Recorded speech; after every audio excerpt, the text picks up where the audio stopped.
Loyalty in the workplace. That's next on StonePark Podcast. Dream, build, connect.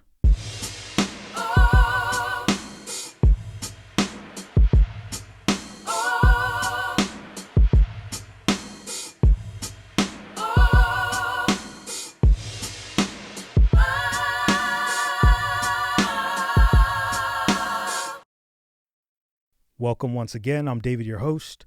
Across from me, Carlos, my co-host. David, what's up? Nothing much. Getting back into it. That's right. We're back at it. Another weekly episode. Man, gotta thank God. That's right. Right. So we've been doing this for a while. Yeah. Would you consider yourself a pro yet, or you're still? Yeah, we're veterans. You know how it is. Still beginners, man. Still beginners. You know, there's so much to learn with this. It's crazy. It's overwhelming sometimes. You know what I mean? But yeah, I think it's more so starting and knowing that it's not going to stop. And then what do you think our season should be? Like how many episodes? Or are we just going to continue to do this forever? You know, The Walking Dead? It never has an ending. Like that thing is like, dude. Did you ever watch all of them? I got tired. I got through it. You really did? I really did. Oh, man. I really did, because it was so much. Yeah. It was so much and so many episodes. It's like, what else? I got to where there was a governor that had a kid that was like chained up. Oh, yeah. And it was like a little zombie kid, like a daughter or something. So you didn't see when the zombies were like actual walkers? I think they called them walkers. So basically they would dress up like humans would dress up like zombies. And the trick was if you put like zombie guts on you. Oh, yeah. I remember that part. Okay. So that was pretty far into it. Yeah. That's what I'm saying. I had the loyalty to stay on, man. But enough's enough. Yeah. It was just like, all right, dude, like, that's it. Like, Yeah. I think for us, we got to pick a number. And we got to stick to that number, right? And then not that we're going to take a break, but we get everything lined up, right? Because I think for people that are starting their podcast, they might have like 5 episodes in the head or 5 episodes already ready, created, whatever it is. But to come up with 10, 15, 20, 30. How about this? Our viewers, our subscribers, we should ask them. That's true. You know, let's ask them. How many episodes do you think this season should have? 20. You know, so yeah, it's up to them. I think we should ask them and put a poll in the community tab. Yeah. And see what they say. Let's see what they vote. That's a good idea. This one, like all of them, this one's pretty special. The episode, we just had a person leave the company, and in a good way. I don't want to say it was a bad situation, but it got me thinking about workplace loyalty. Yeah. And that's pretty much where we're going to go. But first, let's start off with just life loyalty. So and I know you're a very, very loyal person. Yeah. Where did you get that from? Well, besides my father, like 100%, my father always spoke loyalty to us for the workplace and just in general. But also just street smarts a little bit. Not that the streets are loyal, because by far they're not, but you do come across a lot of loyal friends and circles. Mm-hmm. So there is some sense of like loyalty in the street. You know what I mean? So you do kind of get a little bit of that. And then also seeing people that are not loyal and what their consequences are, right? Yes. That's what I'm saying. Like, there's definitely a little bit of both. It's a little bit of street smarts and also just a lot of like very good moral values that my father like definitely like instilled in me from a very young age. I've always kind of like stick it through. Don't kick a man while it's down. You know, if you're with that man that's down, go down with them, and it is what it is. Yeah. So stuff like that. You know what I mean? And do you think your brothers had something to do with it too? Yeah, because I mean they're all pretty much the same way as me. Mm-hmm. We're all from the same crib. That's what I'm saying. You know what I mean? Yeah. So yeah, we pretty much all have the same. I would have loved that growing up with all those brothers. Yeah. You know, just like, I mean, you're the oldest. Yeah. The oldest, but having that unit. I mean, like, yeah, it was always. I mean, it's a whole basketball team. I mean, you could go pick up a game at that's the what park. I'm saying. Just us five. You know what I mean? So it's definitely cool. Like it's you're definitely cool. like crewed up for anything. Yeah, and it's crazy, man.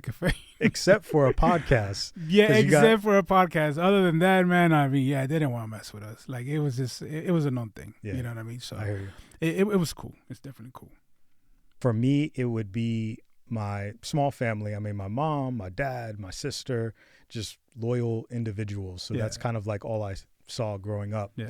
But then also the friends I grew up with. So a lot of my friends that I have now, I've known them since elementary school. Right. So just, they're like family, they're like brothers, and just having loyalty and respect for one another. Yeah. You know, grew up like that.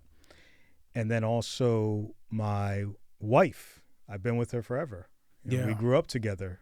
We met in our teens, and we were always loyal to each other. And I can't forget Mike, my business partner, that we didn't know each other in elementary school, but we knew each other in high school a little before. And, you know, through thick and thin. You know, it's a good feeling. It's a good internal feeling when you know that you're loyal, because it does feel good, because you feel like they can't pull your card. Mm-hmm. You know what I mean? Or like, you know that you're there. You know what I'm saying? So it feels good. It definitely feels good. And it also feels good when you know you have somebody that's loyal to you. That's what I was thinking. Yeah, that's the best feeling. What I'm saying. It's like they're both. I mean, I'm saying it from both angles. Yeah. Like, it feels good that you know that you're that way, because it's a good feeling to know that you're built like that. Mm-hmm. But it's also really good when you know that somebody else is doing it back to you. You know what I mean? And you're like, dang, like, it is worth it, because you do come across sometimes where you do get backstabbed, and it hurts, because you're like, damn, dude, like, I wouldn't have done that to you. Mm-hmm. But it is what it is. Like, yeah. So with workplace loyalty, which is what the episode is about, it's different than the loyalty that we're talking about, mm-hmm. right? So you said just right now, getting backstabbed. Yeah. In workplace loyalty, you will get backstabbed, but it's okay. And that's what we're going to talk about. I think that it's important for business owners, entrepreneurs to kind of know that you can't take it personal. You can't take it personal. It's a feeling that when you run something and you're putting all your effort and all your money and all your time, you want it to be this family. You want it to be that brotherhood or sisterhood. Mm-hmm. You want it to, you're creating something from nothing, and you want everyone to kind of be on the same page as you. For sure. When you're rocking with someone in your life, like a friend, a family member, you kind of understand one another when it comes to that. Everything is on the table. You know, if you're sick, if you need money, if you need help, I'm there. I'm a phone call away. With workplace, different rules, right? I try not to separate both, just because loyalty at the end of the day is still loyalty, still means the same thing. Any way you cut it, but I do understand that there, like right now you said backstabbing.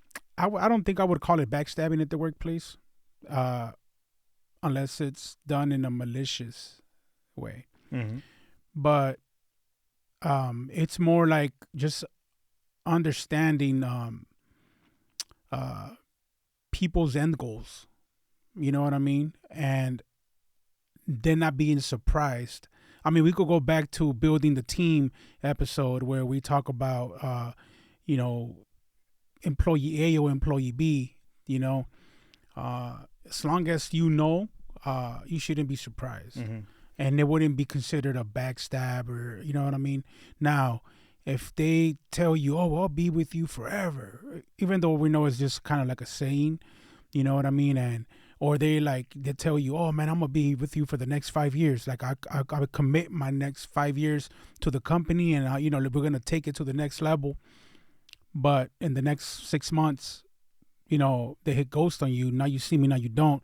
That's a backstab. Like, it's like I was looking forward and I had plans, and I've been in, putting all this time and effort and developing you and the company around you, because you told me you had 5 years of commitment with me, and you didn't, Right. So in that aspect, I could see that. I could call that like a backstab, kind of like, dang, you did me dirty that way. But if an employee just kind of happens to roll out with signs and stuff like that, is it really their fault? Mm-hmm. I don't know, but still, you know what I mean? Like, it's tough. I look at it like a bubble. So we have our workplace bubble. Mm-hmm. Remember when you were a kid and you saw your elementary school teacher out at the grocery store? It didn't make sense. Yeah. Like, what is she doing buying It's not food? real. Yeah, it's not real because they were supposed to be at school. I never even saw them, actually. Well, Yeah. I did, and it Yeah. shocked me. Yeah. It didn't make sense to me because I thought that they lived at the school. I Yeah. thought that they got their food from the school. I thought that, they slept at the school. Yeah. But they are human beings. They do have other needs other than teaching. So it's kind of the same thing with work, seeing coworkers outside of their element. And I think that for the most part, you try to keep it within that bubble, Yes. right? You see each other at the workplace. You meet at different places just for work. You feel comfortable, like work attire, right? In construction, usually we see people in boots and, dusty clothes, ready to get down and dirty. We don't see, let's say, Erlen, one of our soups, we don't see him all suited and booted. Yeah. But when you do see him, it almost tells you that there's more to him, right? For sure. He has goals and dreams just like you outside of the workplace. Mm-hmm. And sometimes when you're in this bubble and you're only thinking about the bubble, that's where you get caught up. And that's what I'm trying to say. So let's look at it from a different lens. Let's say we're working for StonePark, you and me, we're coworkers. Is it okay for us to be friends? Yeah, you have to. I think building relationships in the workplace is extremely important for the performance of whatever company, because it's teams. I mean, how could you have a team that can't communicate? Sure. How can you have a team that can't work together? Okay, so then we become friends, and let's say we're 6 months into us working at this company, and we'll just say StonePark. Yeah. So we're 6 months in, and then all of a sudden I say, hey, man, you want to grab a beer? You accept? Yeah. All right, so we grab a beer. I say, hey, man, I'm driving. You cool with that? Cool with that? Yeah. Cool. And then you look in my back seat and you see materials that I shouldn't have, that are from the job. Right. How you feel about that? Caught you. You know what I mean? It's kind of like, well, hold dang. on. We're cool, though. Yeah, we're cool, but I mean, it depends also, like, what position. We're even. We're even. Basically, we're coworkers. We can be management or non-management. We're basically even. Yeah. And we, you know who my wife is and my kids, and we've hung out, or now we're starting to hang out. You see that? Well, right there, it could be very tricky because, right there, there's two different loyalties right there going on at the same time. Okay. One is the loyalty of your coworker, and then the loyalty of your company. Right now, which one is more? Which bond is bigger for you? You know what I mean? Is the loyalty? All right, loyalty. It doesn't like you have to earn your loyalty. You know what I mean? Loyalty. It doesn't mean that every single person that you come across is loyal, or everybody that you shake hands with is loyal. Like, it's not true. So, I think that it would also it would fall into like the bonds that you have. You know what I mean? Like, if the bond that you have with your company is extremely more, obviously you're gonna lean over more and be like, dude, like, what the hell, like, But if you have some funk with the company, you don't give a damn. You know what I mean? You're gonna look at him and be like, oh, you know what I mean? And the loyalty is gonna fall into the coworker. Right. You know what I mean? So I think it all, at the end of the day, right there, it's more on where the bond is stronger because that's where your loyalty will fall. So I worked at a place, and this is back in the day when I was in high school, and I had a split school schedule. So I think I had already gotten enough credits to graduate, but I still needed, well, maybe I was like a couple off. So what they do is like, oh, you want to go work somewhere? I'm like, okay, so half school, half work. So I'm at this place. I won't name the company. I won't even name the person, but I had a coworker that I became cool with. And usually, like you said, it's okay to be friends with coworkers. I didn't really go out and hang out with them, but we talked about things and interests and just bonded over certain things, and also about how crummy the job was. Yeah. So he ends up stealing from the company, and it is a big corporation, so there's not that much emotion in terms of like, oh man, you're stealing from David, man. He gave you opportunity. Nothing like that. But he was stealing, and I didn't like that. I don't like stealing, and I didn't know what to tell him. But he was showing me the things that he stole. He asked me if I wanted something, and I felt peer pressured to say yes because you were there. So you were like kind of like, oh yeah, damn. he put me in a position where it was like, well, if I don't take anything, then where's your loyalty, right? And my loyalty was to myself, as in I don't want any part of this. So what I did was he stole the item for me. I took it and I threw it away. And what I could have done was taken it, maybe backstab him and go to management and say, hey, look, he's doing this. It came to a point where he was stealing so much that loss prevention came and started questioning us. And I lied. I just said, nah, I don't know anything about it, when I knew it was him. And eventually he did get caught, but I didn't rat him out. So I felt like, the karma bug just, took care of business. Yeah. But,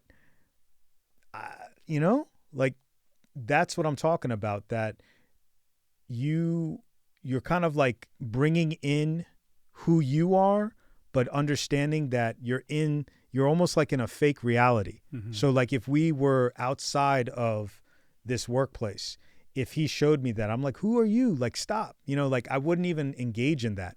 But because he was involving me, it put me in a position where it's either I do whatever, because I told him, I was like, nah, I'm good. He's like, no, come on. And I felt it right there that like if I didn't do it, then maybe he would. Remember the restaurant guy eating the muffin or whatever in front of you and was like, what you gonna do? Yeah, exactly. Exactly. So it's like I wouldn't do that. But that to me was more funny, like, yeah, the loyalty, it was more of a funnier situation, where this one, I felt like, actually, it probably is the same. It is. It's the same. It is. Yeah. So when he did that, I thought that if I didn't take it, he would have blamed me, because really, you don't know these people. Yeah. You think these guys are your friends. You think you know everything about them, right? But you don't know anything, right? You know what they're telling you. You're not living with them like a friend you live with. Right. You have the struggles together. You have arguments. Here, workplace friends, it's just a surface type thing. And you don't even know if that's their name, right? For sure. So when I did that, obviously I felt bad, and, I felt compromised, and I'm like, man, this guy. But I did it because I wanted to show that I was loyal. Like, I'm not going to rat you out. After I did that one thing, I told him, like, I don't want anything else. But he had me on that, and I gave him that one. I'm like, look, I'm part of it. Fine. And he never ratted me out. He was actually a good guy. He just got greedy. And, when people start getting things for free, they just change, and I've been in other situations like that. I'm not going to mention, but where people are stealing and you're kind of like laughing or whatever, but you kind of feel bad inside. And my loyalty is usually to the company. When I'm in somewhere, I don't want to steal, but at the same time, I'm not running to the manager or the owner and saying, oh, he's stealing, because I'm loyal in that way. So there's like different sides to it, especially when you're not the boss. When you're like a coworker and you're dealing with someone, you kind of have to bend a little because you don't want someone saying, "Oh, don't talk to Carlos. He talks to the boss. Don't do this. He'll say all the secrets. He'll tell you how we're doing everything." Like punching in and punching out. We had a dude, they were punching in for like 3 people. Yeah. And no one really told us because the loyalty was for the people. You know, you don't want to rat anyone out. Did people think that it was good to do? No. Yeah. But then at the same time, it's like, where does everyone's loyalty lie? Like if I found out that you knew, like, Carlos, man, why didn't you tell me? And you're like, yeah, but, which goes to the next tier, like the management tier, right? Like what you said, like, where are you in the company? Yeah. So usually when you're a manager or you have people under you, you're pretty much in good with the company. And it sounds like, or from the type of position, it's like you see a future with them. Yeah. What's the feel that you have when you have management and non-management being connected, being friends? Same thing. It's part of a team. You know what I mean? A coach has to get along with his players. So it's the same thing. It's a team. You all need to get along. You all need to be able to vibe together. You guys all need to be able to communicate. So there's nothing wrong with friendships. Yeah. Yeah. I think that I don't want any friendships. I want to know the least amount of people as possible, but I know that affects certain people. So Right. like if I don't know someone's name, right, on the so we have a lot of carpenters under us, I would say hello to the people that I knew and then kind of walk past the other people or just say, hey, you know, whatever. But then I realized that, no, that's kind of rude and disrespectful. Well, how do you build loyalty from those carpenters or those people? Right. When you give them the cold shoulder. Right. And you don't give them that respect to say good morning or greet. Agreed. So, no, I believe that being friendly, being human, and giving respect earns respect back. And you build from that. Now, it's up to whoever wants to break that. If it's the employer or the employee that wants to break that friendship, that trust, that loyalty, that bond. But it's nothing wrong with building a crew, building a good team and a good foundation and a good culture around that. You know, like that's a good thing. Yeah. No, I totally agree with that. And I felt that was needed, at least learning their name, where they come from, who they are. That means a lot, because if you flip it, if someone just iced me out, I'd feel a little way about it. Yeah. Like, oh, not so much boo-hooing at home, but just thinking to myself, oh, I guess he doesn't like me, or maybe I'm not working. There's a bigger chance of them robbing you now. Yeah.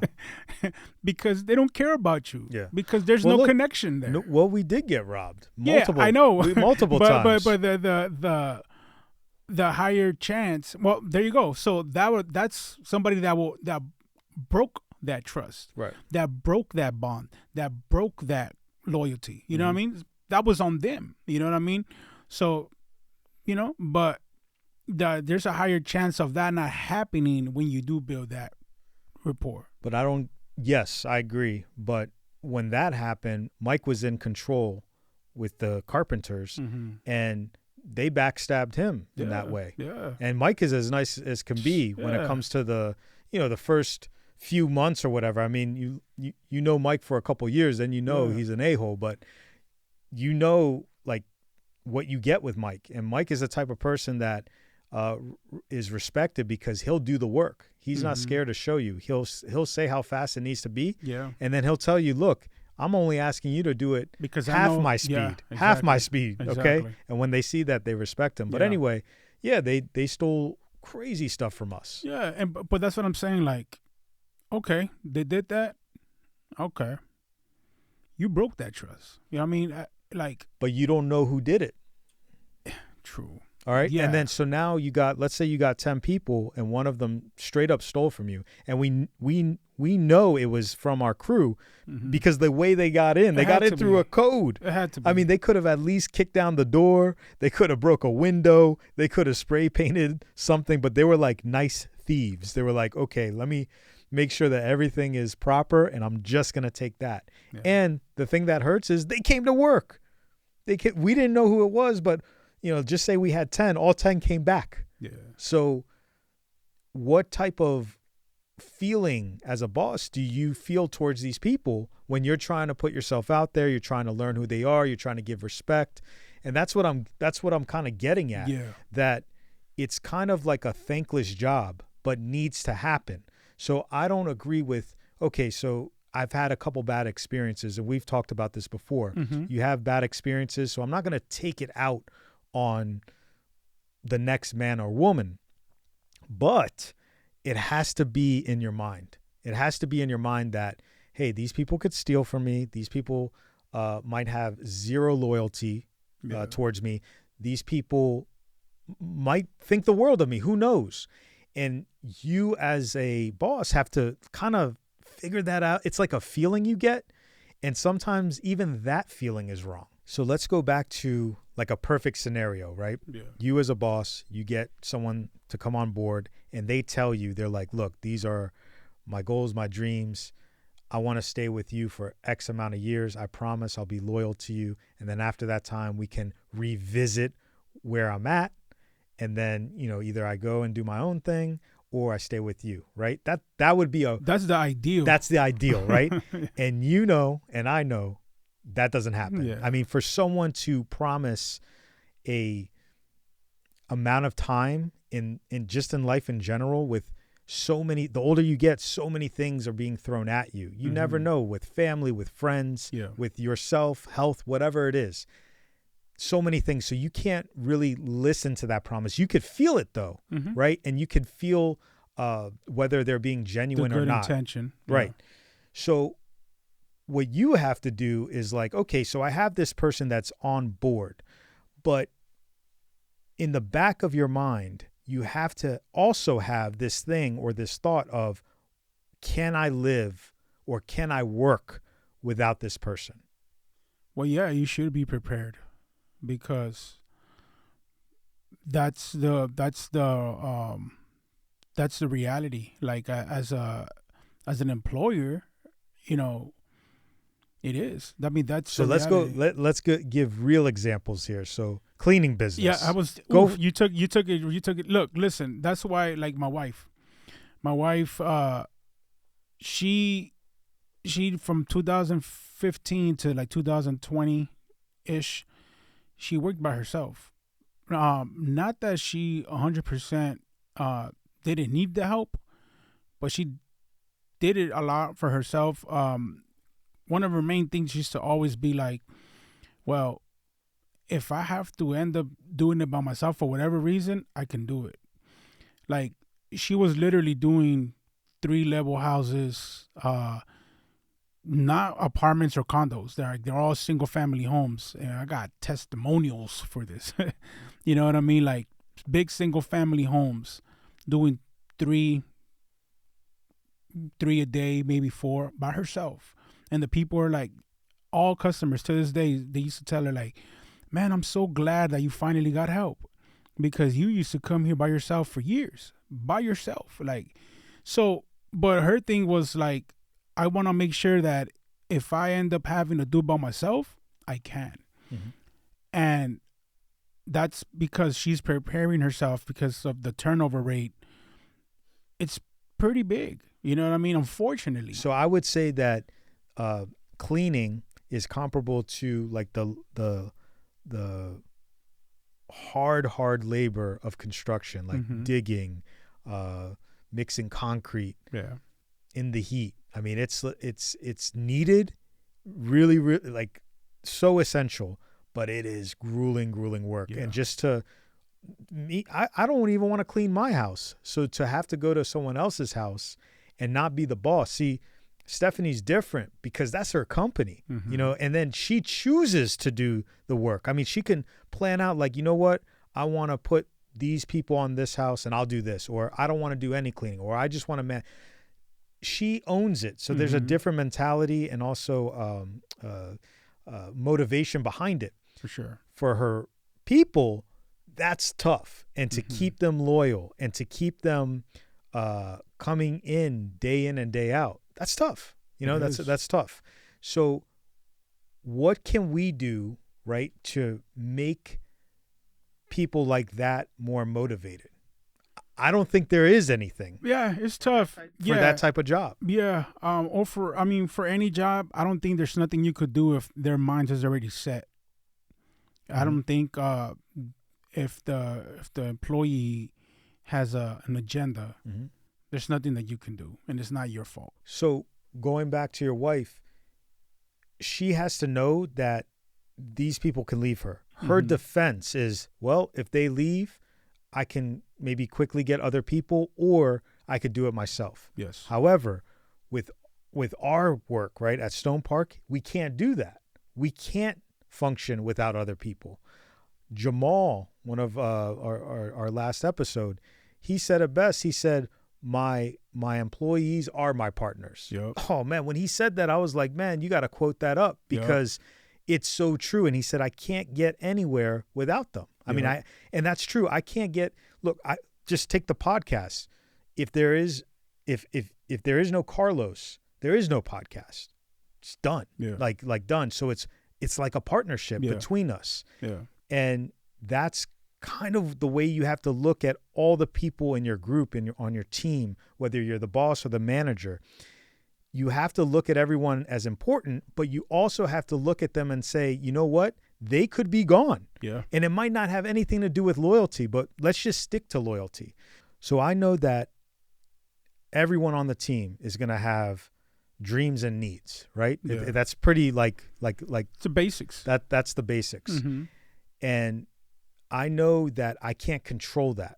Now, would I love to and try to convince a person like, oh, you should do this and you should love what you do and you should love working for the company and this and that? Of course. But there's just no way for me to get inside one's mind. Right. Really, really right here. I can't be there when you go home. I can't be there when you're talking to other family members. I can't be there at your darkest times. Yes. Because again, we're at work, you know, like you're not looking to take work home, right? You're trying to leave work where it is and then go, right? Maybe as a business owner, I'm different. I take it home. I talking to my wife back and forth. But when people are on your team, I can't expect them to just be thinking about it all the time. They have their own lives. Yeah. They have their own lives. So what are things that we can do to help both sides feel like we're working towards one goal? Well, I think being able to give opportunities of advancement, being able to, give those opportunities will give an employee a feeling of having another job within the job. Yeah. Because now it's another position. Right. It's a different task. It's a different responsibility. And if it's a higher, it's a next level, it's a sense of accomplishment. So that sense of accomplishment, or it's like when you get a raise, it's a sense of accomplishment. Well, let's go to the raise. I think like on a surface level, money, right? Yeah. More money. If how much do you need, right? Mm-hmm. And sometimes that works. Yeah. Sometimes because they could actually love what they do. They don't have this master plan to create their own construction business or own cleaning company. They're happy where they are. Yeah. If you just pay me right, I have no problem as long as I could pay my bills. And we know people like that. For sure. You meet people like that all the time. They're like, yo, I'm totally cool. For sure. I just need to get paid right and you won't hear anything from me. Yep. So sometimes you can get away with that. And I think that is important too, because you have to understand that things cost more, right? Things are very expensive now. And like my wife always jokes around about her grandmother, rest in peace. But she said that her grandmother always thought $20 could get you anything, right? Yeah. And now I think the $100 bill is the equivalent to that, right? Yes. 100, man, you buy a pair of socks, that thing is gone. Man, you buy a pair of boxers or wife beaters. Man, I went to Walmart, get a pack of like 5, like white. It's like $22. Like, gone. Why? Gone. You just throw it away, and you get the change back. You just throw it away, man. It's insane. So I think that the cost of living is up there. Yeah. Business owners, check yourself. You have to know. You have to be involved almost. Yes. You know, especially if it's a small business. If it's a bigger corporation, I mean, there's no one you're going to talk to. I mean, it is what it is. Yes. It's pretty like standard how it works. I guess like every year there's a review. Right. You get a bonus. You get a bump up, at least for the cost of living. Maybe on performance, it goes up. But with smaller businesses, we feel like that $100 is going to get them through, and it doesn't. Yeah. And it doesn't. So knowing that and knowing the personalities that you have on your team, maybe money does get you through. Maybe a bump up, security within their life, knowing that, okay, I'll work hard as S, and as long as I know that I'm getting this, you got me. Like the loyalty's there. So you can, in a way, buy it, in a way, but it doesn't work all the time. And then what you said, the new opportunity. Yeah, the new opportunities, man, is definitely one of the biggest ones, because when you switch jobs, it's because you're looking for another opportunity, right? Because it's most likely a higher pay rate.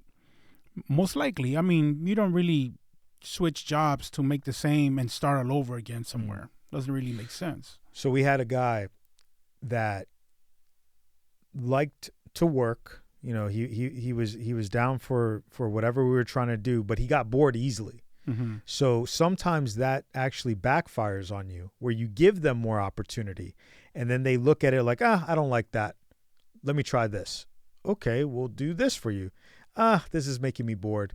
And it's not so much that person was saying it to me, but in their actions, it showed. Totally. So now you got me dancing for this person. That's not good either. Yeah. That's not good either, because now you're enabling them, that every time that some adversity comes up in that spot or that position, they could just get out of it and jump somewhere else. Yeah. And then that's not a good look for all the other people. Well, why does he get to do that?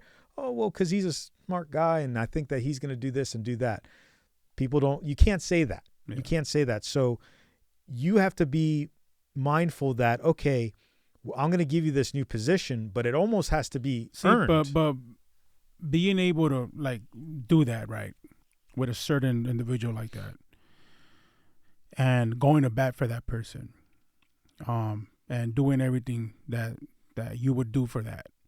If you go back to the other employees and you're going just back and forth, kind of like arguments, right, because of that one guy. The only reason you kind of able to do that with those other employees is because you do build that relationship, because there is some type of bond there. So you are able to go there and have that argument and that powwow. Well, okay. You know what I mean? Because let's just be honest. Yeah. We had that happen. Yeah. So there was a guy that I believed in, okay? And that guy kind of turned me against, or made me see certain things that weren't reality. Right. And I just took it as fact. I didn't fact check it. And I ended up pulling you aside, pulling a couple other guys aside from the management team. And I let you guys have it. Right. And it's true. If I didn't show you, I guess, love in the beginning or loyalty in the beginning, I don't think I would have been able to get away with that. That's what I'm saying. That's what I'm saying. But then at the same time, I went back to you guys and I apologized. For the same reason, though. Exactly. Because but that's my point. Yeah. That. Well, no, I'm agreeing with you. Yeah. I just want the listeners to know that we lived that. Yeah. And you guys had to eat it, and then I had to eat it at the end. And at the same time, even though we both ate it, respect to you guys, because you guys said it was okay. Right. But like I said, it all happens because there is that bond. There is that rapport. There is that connection of a team. There is that it's not that, oh, cold shoulder from the beginning, or I don't want to have no relationship with so and so. Like, you can't do that. You know what I mean? That's the whole point of building that loyalty. That, because even just because we're loyal doesn't mean that we're not gonna bump heads, we're not gonna argue, we're not gonna go through it. Like, it is what it is. But the thing is, being able to build that is what, you can go through those situations and then get past it. It's all right. So it is important to build those relationships, build those bonds and those friendships. And it is what it is. Now, it's up to whoever wants to break that. That's what I'm saying. It's like the employee want to break it or the employer wants to break it. It's on whoever. Now, whoever breaks it, all right, man, it's on you. It wasn't me. I'm going to sleep well at night. I'm pretty sure you are too, because you're a piece of ass, right? But other than that, I'm fine. Yeah. You know what I mean? You broke it. But that's funny that you said that. I think that the employer cannot break it, because once they do, it's over, right? I think that the employee has more leverage when it comes to that, because the employee decides whether or not they want to be loyal, right? So in that situation, you guys decided to be loyal to me when you guys knew that I was wrong. And you guys could have gotten together and just been like, you know what? F this dude, we're out, right? But it shows, and for whatever reason why you're loyal to me, like whatever reason, it shows that you guys really had the leverage when I at the moment thought I had the leverage. Right? Yeah. And I think I just thinking of that, just you saying that, I'm like, that you guys had every right to just roll out and say, you know what, or plan the rollout. Been like, you know what, this isn't the spot for me, I'm going to roll out. And then just, whatever time was best for you, you do it. Right. And that's funny because I didn't know that. And of course that I apologize, and I always admit when I'm wrong. Yeah. I could always do that. And I guess that's what maybe people respect about me. That 100%. Right? So, but me being the boss, I had no idea, right? So I could have had 4 people roll out, because the person that, is spreading this stuff, he already had his own plans. Yeah, the fact that they're spreading that stuff, they do have plans. Oh, is this going to work? Is it not? Like putting me in a position where I could lose everything. That's not the right way to think about it. Maybe at the time he wasn't thinking that, but long term wasn't a good look. So I could have been like done, right? You guys leave, it's done. It's done. And going back to Jamal, he said, "Hey, my employees are my partners." Yeah, that was a bar. Yeah. So knowing that, and just like, and I knew that before we even started, but just talking about that, now I understand the position that you guys have. You guys had leverage, and that's the thing, that as a boss, as an owner, your people have leverage, because you don't know what the F they're thinking. Mm-hmm. You don't know if they're like, I need to pay my bills so bad, I will act,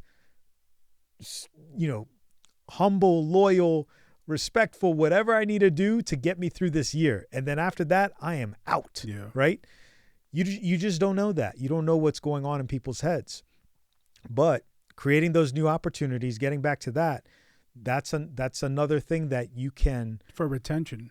Yep. And you learn more about the person. You figure out what they're all about, and you're trying to mold them to have the spot that they want.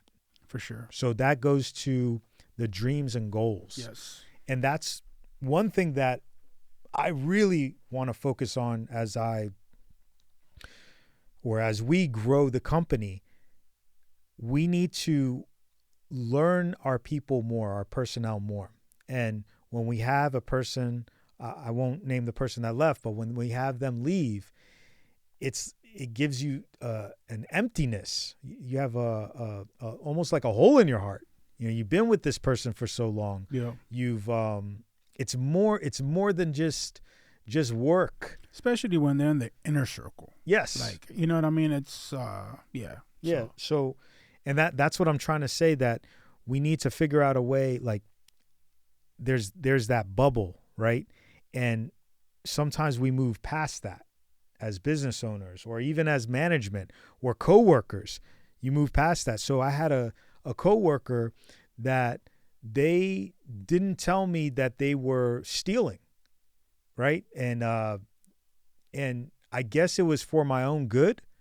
But when loss prevention, this is separate from the other story that I told. When I found out, he called me. I'm like, where are you? Did you take a break? He's like, nah, it's over. This is a dude that, like, we chilled outside of work. Like, we knew each other. We almost looked like each other. It was just one of those things, like peanut butter and jelly. Like, we were always on point. And then all of a sudden I find out that he didn't tell me, but I find out, like, right after I hang up the phone. I'm like, it's over. Okay. And then loss prevention comes in, and then they're trying to hem me up. I'm like, nah, I really didn't know what was going on. So when I found out that he was stealing, it threw me off. It's almost like I didn't even know him. Yeah. You know, and it was something so little. It was like, really? Like that? That doesn't make sense. So then I thought, well, maybe it was a little bit bigger than that. Maybe this was a small thing, and there were some other things. Yeah. But then it goes to show that you don't really know your people. Yeah. You know what they show you. So when you're trying to figure out someone's goals and dreams, and that's another thing that I never knew beyond that bubble. Like, I knew he had kids. We went out a couple times to the baseball games, and like I knew a little bit about him, but I didn't know about him. Like, we didn't, like, grow up together. Right. There wasn't enough time for us to establish more memories or experiences. So when I learned that, it just threw me off. It threw me off. And it goes to show that you don't really know the people. And when you're bringing someone in, and let's say you only have like 5 people working for you, that one person is so important, right? And finding out their goals and dreams off the bat, and that's something that I really want to work on. That's going to lead you to figure out the plan for them, right? And you have to have that gut feeling of, okay, this person is probably about a year. This person is probably a 5-year. And that'll prepare you. Yeah. And even then you won't even know. Yeah. But when that person does eventually decide to start their own business or decide to just kind of move on, you're prepared for that. For sure. You're prepared for that. And that's what I'm saying. You don't want to get caught up. You don't want to get all up in your feelings. You don't want to make a bad decision because of you, right? Because at the end of the day, that's on you. When they leave, that work is on you. I mean, you're left there because the work is you. That's it. So we can cry all we want, right? We'd be like, oh, they did us dirty. They did this, they did that. But that work is there. That work is still there. That work is still there, and you got to figure it out. To get done. And that's the straight up reality of it. That workplace loyalty needs to be learned. It needs to be learned. That it doesn't matter how much we have in common. It doesn't matter how much money that person's making, or it doesn't matter. You need to know that at any moment you could lose any of your people. Yeah. And then is that position or is that person going to cripple? Yeah, it's not going to cripple your business. That's it. Mm-hmm. That's it. And I don't blame people doing lone wolf. Mm-hmm. I don't, because you know who you are, you know what you can do. You don't gotta depend on nobody. So this is almost an argument or a case to say, dude, go lone wolf. Go lone wolf. Yep. Because you really can't. They could be the nicest person, the nicest, and then they hit you with a now you see me, now you don't. You find that dude at a Wendy's, you're like, dude, man, you messed me up. And they're like, yeah, I know, man, I'm sorry. And you're like, you mother, man. Yeah. I've had people, I remember back in the day, I used to pick up the workers, right? And I depended on this guy. And I would drive far to get him, but I had that respect, that loyalty. And I felt that he felt that as well. But he did give me some clues, okay? So he used to, so now he's getting picked up, right? I'm picking him up in my work truck or my vehicle, and then I'm putting him somewhere, and he's kind of like the lead, but I'm kind of really the lead, right? I'm dealing with the customers. I'm buying the materials. I'm telling him what to do. And then maybe I put a couple people under him and say, hey, man, get this done, right? Or move him from job to job. He invites me over, and I'll meet his wife. And in my mind, I'm like, okay, so this is the next step, right? This is the next step of like really bonding and all that. Getting out the bubble a little bit. Right. So he gave me a few clues. He was like, he showed me some pictures of him. He's like, yeah, this was my crew. And I looked at it, and he's like, oh, yeah, I used to have this car, and it was an old school Navigator. So this was years ago. So that old school Navigator was only like, I don't know, 5 years. Remember when they were all popular, like 20 years ago or whatever? Yeah.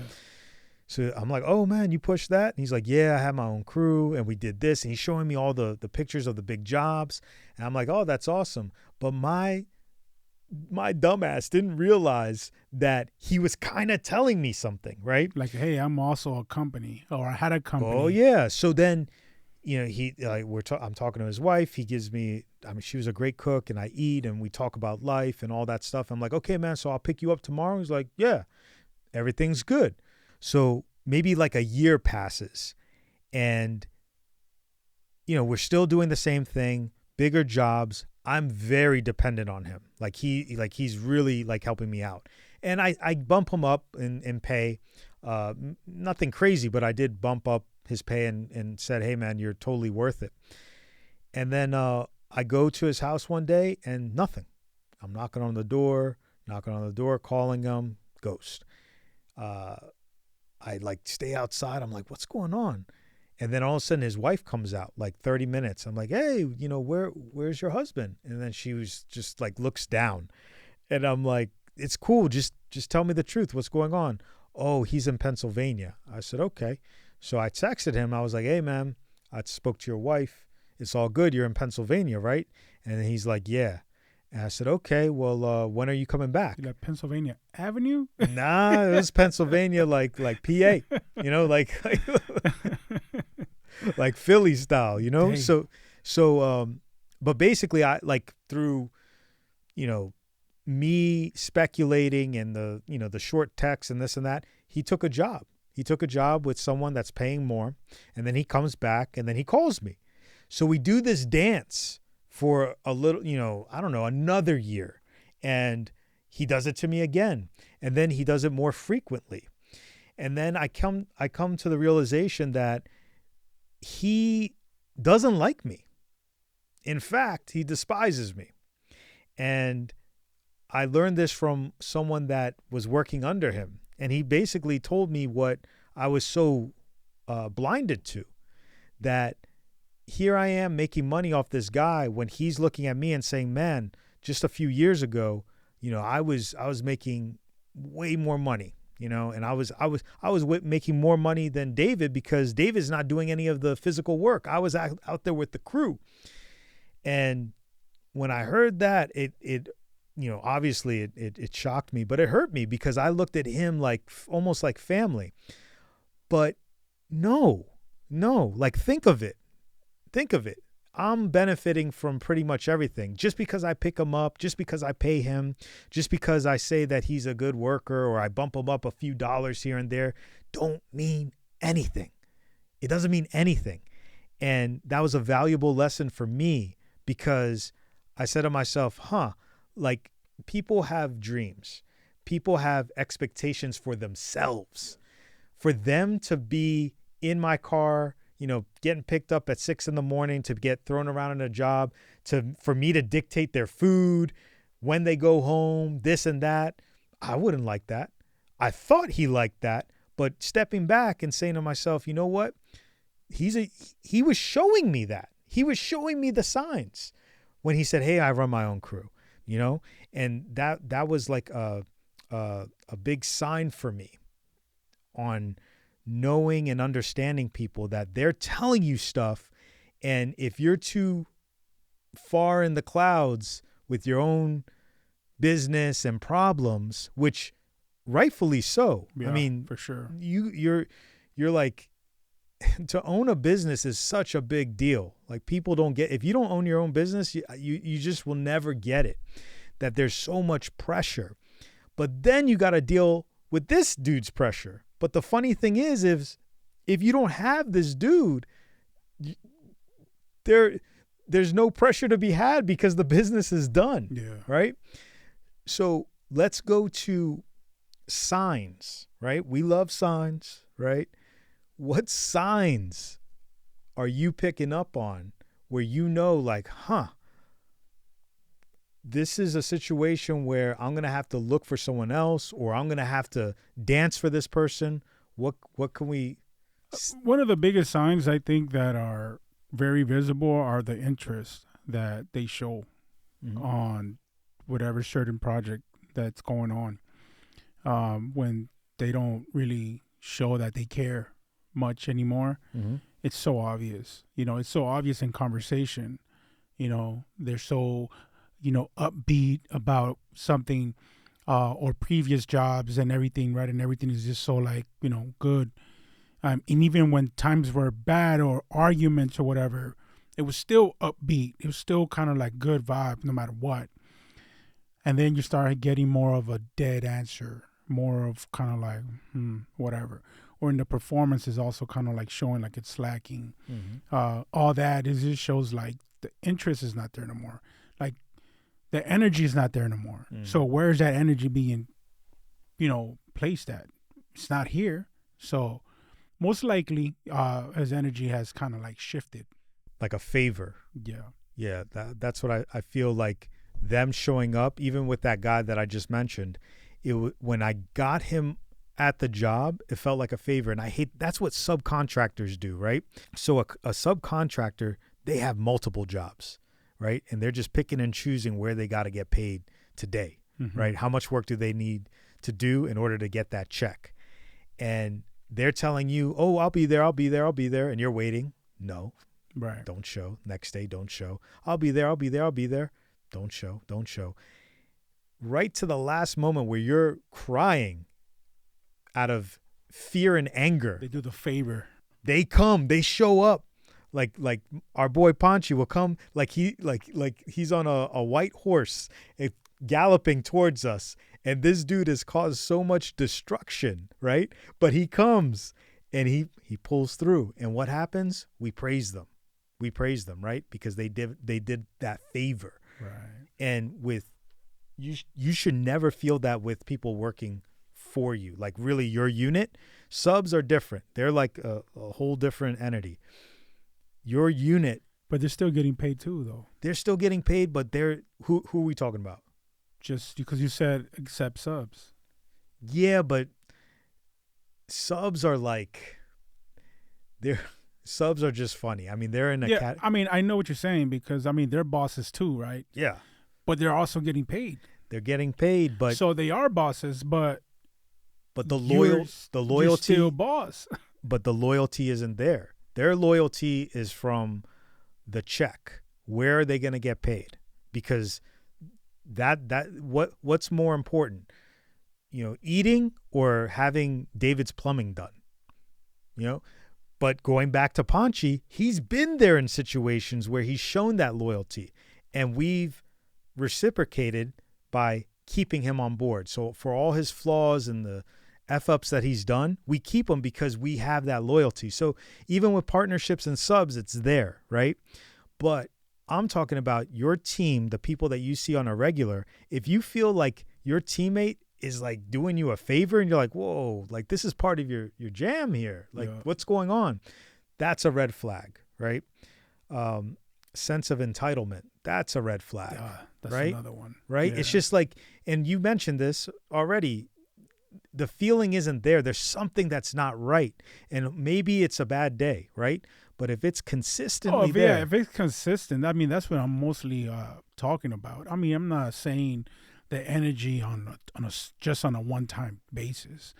Like it needs to be repetitive because of course everybody has a bad day, right? So it's okay. You might have 2 bad days. I get it.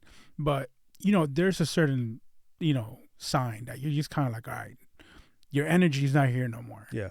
And especially like if you've been working with somebody for so long, Right. where you kind of like get to know this person, you really know their energy. Now, if you know somebody is just kind of like upbeat all the time, you know that something's off. Or it could be the reverse. Or the reverse. Right? Now they're upbeat. And you're like, why is this dude upbeat? Exactly. Because he got a new opportunity somewhere. You know what I mean? Because he's about to leave and he thinks that, he knows that you don't know. Yeah. You know what I mean? And it's just that, And I guess an easy one is the taking off days or time off or not showing up, or that has to be addressed, right? And in my younger days, I kind of believed what everyone was saying. But then as you get older, you should know that if this person was never taking days off, if this person was always on time and now they're coming late, like we had one person that they were always early and then all of a sudden they're like 2 hours late every day. And it just doesn't make sense. And I'm not a stickler on time, but I notice it, right? And there has to be something. Or the 3-week sick leave. Like I got sick all of a sudden for 3 weeks. Yeah. You know what I mean? And then you realize that you catch them in a roof somewhere. Yeah. Well, yeah, one time. And what's funny is that same guy that we're talking, that I was talking about, we did this job in DC and there was a Home Depot very close, right? And what happened was, he disses me. Like it was like one of those times that he just like ghosts me. And he did this, dude. He did this probably like 5 or 6 times. And it was weird for him because it was weird for both of us because we were cool. And this is why I'm saying that like boss and employee, you shouldn't be cool, because I know he didn't want to do it, but he was doing it for his family. The loyalty was outside our work bubble and he's doing it for his family. But as a young man, I couldn't understand that. So there was a Home Depot there and they were doing all this development around the Home Depot. So I'm, leaving the job, I'm going to the Home Depot, and then there's a Giant. I said, you know what? I'm going to pick up some waters for my guys. So I go to the Giant and I see one of the buildings being built. They're like doing all the rough carpentry. And I see the dude. And this guy is saying that he was sick or something like that. And I'm like, I'm looking and I said, that's him. But it was all kind of like boarded up so I couldn't get there and I wasn't dressed to kind of fake the funk and that would have been weird. So I called him and then he picks up and I'm like, that's him. And he's like, yeah. And I'm like, I don't even want to say his name. I'm like, turn around, dude. And he turns around and I'm just like this. And that was one of the last times I talked to him. I think I saw him at a Home Depot like many years after, and we're cool. I always try to like, if there was something that went wrong, it ain't on me, right? I try to make sure that you got paid or I finished the job or something. And going to jobs, I'll always finish a job. Yeah. Even if I am losing money, I'm loyal to that, right? So I can walk anywhere and be okay. Right? You want to go and say, hold your head up high, especially I got kids. I don't want to be ducking people and telling, hey, Mateo, run. Nah. Yeah. If someone's going to feel awkward, homie, it's you. You're going to feel awkward. I'm going to tell you, shout out to my boy Conecte. All right. Julio, man, Conecte. So check it out. It's funny because like I just got this memory because like you said, you called him and you're like, you waved, right? Same thing. This was years ago, man. I'm probably 2006, 2007. We're in Alexandria. Me and my boy, we're in Alexandria, and we're driving down Duke Street, some street, and we're like, "Hey, is that Conecte up in the front in the car?" And we're like, "Oh yeah, that's him." And we were like, "Hey, call him and tell him that we need him like right now. You know what I mean? Like we need him to do something for us." And we call him and we're watching him answer the phone from we're like 2 cars behind him to the left, and we see him pick up the phone. He turns his music down because he had to see the Honda with the music blasting. We see him put the music down and he gets his chirp phones like, and he's like, hello. And then we're seeing him and we're trying not to laugh and we're like, hey bro, man, we're like in a jam, man. We really need you to come pick us up, bro. Well, where you guys at? we're in Duke Street. We're literally telling him where he's at, and we're like, hey, I need you to come pick us up, bro, please. He's like, oh, bro, nah, man, I'm far, man. I'm in Maryland right now, this and that. We were like, oh, for real, bro, we really need you, though, bro. And he's like, nah, man, I can't, man. I'm in Maryland right now. I was like, damn.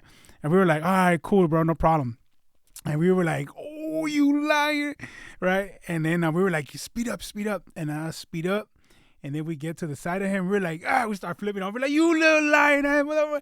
And he was like, and like, it was just the funniest face ever, dude. You know what I mean? And then we were like, you unloyal ass. Yep. You know what I mean? And that's my boy. He's definitely loyal. I mean, I love him. That's my brother. But it's so funny, like, when they do that. Hey, man. He could have been, he could have been, he could have been on a secret mission, man. And he had to, the way he wiggled off that, he was like, "Nah, y'all think y'all slick. I seen y'all in my rearview mirror, and that's good." Yeah. He played it off good. He's like, "Nah, whatever. I seen y'all. You think I'm dumb? I mean, my head's on a swivel all the time. I had seen you guys." We were like, "Yeah, all right." But yeah, go ahead, man. No, I love that story, man. Because listen, man, you catch people off guard, and I don't want to say it shows their true colors, but it kind of does. Because it would have been different if he was like, "Oh, I'll be there." Yeah, where, dude? I'm here. Yeah. I'm here. Yeah. So that's why we were like, we love you so much that we're like, it's whatever. But we kind of like, that kind of stung a little bit. We were like, damn, bro, what if I really needed you? You know what I mean? So. And as friends, you can we laugh at me, and you're still friends to this day. That's my brother. But with work, it's over, man. It doesn't matter how cool you were, And Mike always told me, he said, "Man, you got to watch out with work friends," because this is like back in the day when I started having all these friends.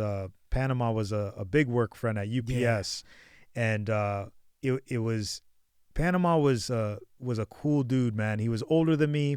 He had that old school way about him, that everything that he was saying, not that he was trying to son me, but he had that like kind of fatherly approach. Like he's trying to kick you to, the game of life. Yeah. And I learned a ton from him, but also some other stuff that I didn't agree with. And, now that I'm older, I'm just like, oh man, Panama, you were crazy. But the thing with Panama, what was interesting about our relationship is that we were coworkers and we became friends. And, he was kind of a mentor of sorts. But some of the stuff that he was doing was bad. There was a situation where he's like, "Dave, you want a Coke?" I'm like, "Sure." He's like, "Come on outside." I'm like, "But we're working." He's like, nah, come on. He has a truck, a brown truck parked out, in the parking lot, and the view of it was right at our boss. So basically there were like these big, just think of like big garages that the tractor trailers would come and pull back, and then, these doors would open and all the packages would go into the facility. So they had these like maybe like a square cut out, just like a little piece of glass. And that's where he was looking at our boss. So from like, I'm talking about 200 yards, this dude had everything planned, and he's like, "Here's your Coke." And we open the Coke and I'm drinking, and I'm like, "But what about our boss?" He's like, "Just look straight ahead." And I'm looking, I'm like, "Damn, you got that." He's like, "Look, man, he's so far out there that we got 5 minutes. If you don't see his head, we got 5 minutes to get in place and we're good." And he taught me little things like that, but it's endearing. I mean, that's what the workplace is about, right? If it's all about you working and no fun, then what's the point? Yeah, right? For sure. But then, I ended up leaving UPS and I started our flipping business at the time. And he was the first person I thought of because he said I can do electrical work. And I always had him on the mind, and that loyalty, that workplace loyalty. I'm like, "No, I got you, man. As soon as I can hire someone, you're the dude." So I told Mike, I'm like, "Mike, we're going to hire this dude, Panama." And Mike's always down. He's like, "Cool." And then Mike is like, "Panama is real slow." I'm like, "What are you talking about?" He's like, "All the outlets that he did, that it took him a week to do." And mind you, I'm like, I don't know, early 20s, right? So I didn't know much about electrical. Mike did most of that. And He's like, all that stuff that he did, I can do it in like an hour. And I'm like, BS. And he's like, look. And then he shows me how quick he could do it. He does an outlet in like 2 minutes. And I'm like, damn. And he's like, dude, man, he's really, really slow. And all these little things started adding up. And my loyalty for him was there because I just kept him on. And I would try to think of ways to mask, him not being as efficient as what he could be or what we could get. And it just came to the point where I just told him, I just said, hey, man, this is not going to work out. And it hurt me so bad because he's such a good guy. And he meant so much to me. But it was either him or the company. And I had to think for the company. For sure. And a lot of times people hire their friends. A lot of times, family members, I consider him a friend, and it went past that bubble of workplace, but then it went right back into the workplace when I was the boss and he was the worker. Yep. And I had to make a decision. And what Mike was saying was a fact. He was slow, right? And look, it wasn't just that, it was many other things. And when we did part ways, he was fine. We left like cool, but it did hurt me. Yeah. It hurt me really, really bad. So I want to close it off with forgiveness, right? Workplace forgiveness. Does it exist? You have to, because again, it's part of relationships. You have to, you know what I mean? You get in an argument, you say some things that you might not, like, and you didn't really mean. And sometimes stuff could get a little heated, and, it happens. So forgive it. You know what I mean? It's a relationship. You know what I mean? So you got to definitely be able to forgive. Now, it doesn't mean you forget, you know what I mean? And nobody, forgets an argument, a situation, or whatever. But it's just part of the relationship. It's a team. And it's extremely important to be able to get through arguments, build bonds. I feel that it's important to build bonds. And that's how you're gonna build loyalty. Yeah, that's it. Yeah, I agree with you. Yeah, just forgive. Yeah, just forgive. But I'm sorry. But then again, there's also, times where, it's a catch-22 with this though, because having to build like these like bonds, sometimes they're not good, but they are needed. So it is a catch-22. Oh, yeah, and that's the whole purpose of what we're trying to say, Mm-hmm. that no matter what, there is workplace loyalty. Yeah. You as the boss have to have it. You have Mm-hmm. to have it. You can't take your past experiences and shove it on the next. No. You have to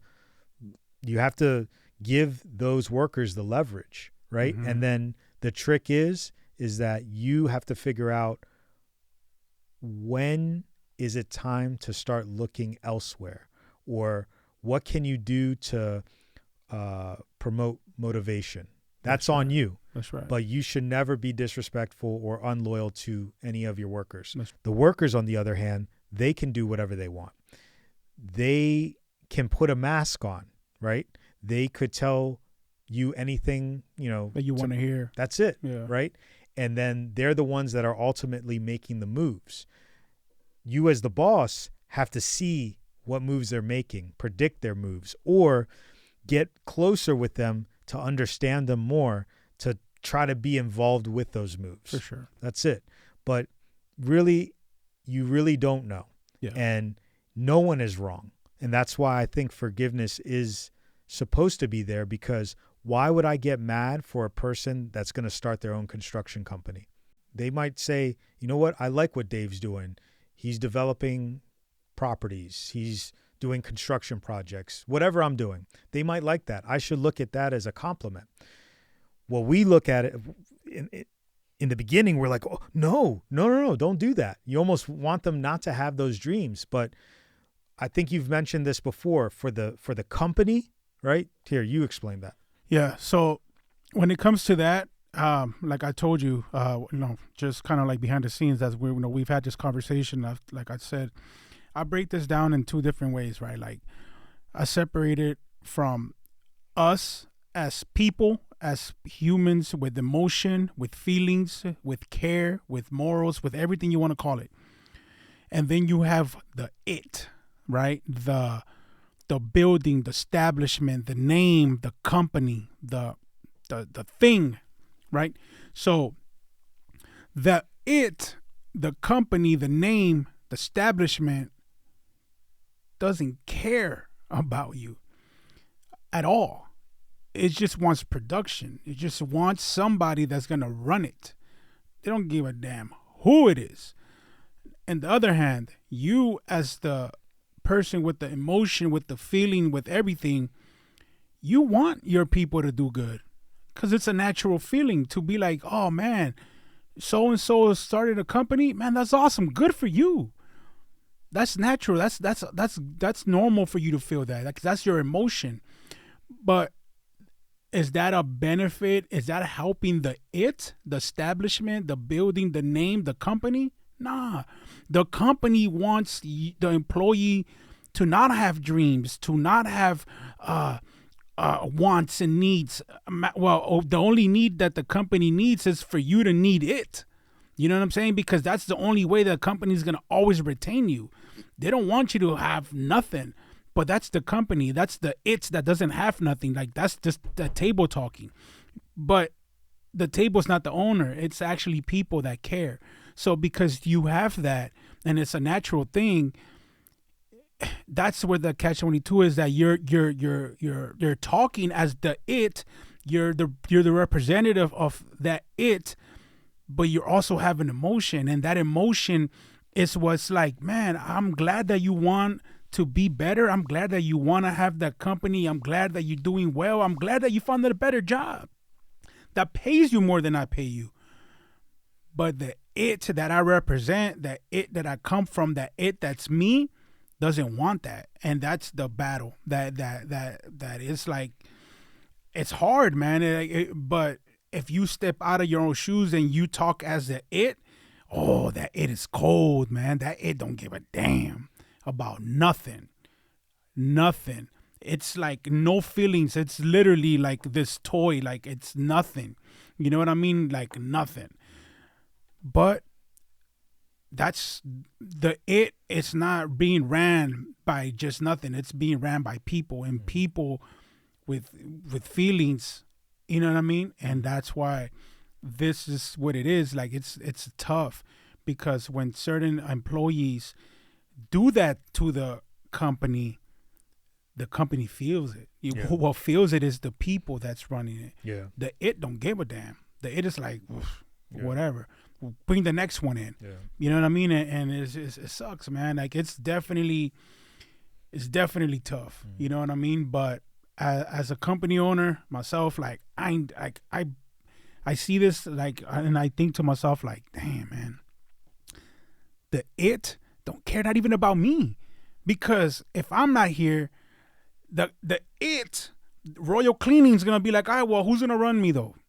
They don't give a damn about me. My wife's gonna be like, oh my God, my husband, oh my partner, the Royal Cleaner's gonna be like, oh, so what's up? Who else is running this? Because we got customers, we got people that's waiting for us. Yeah.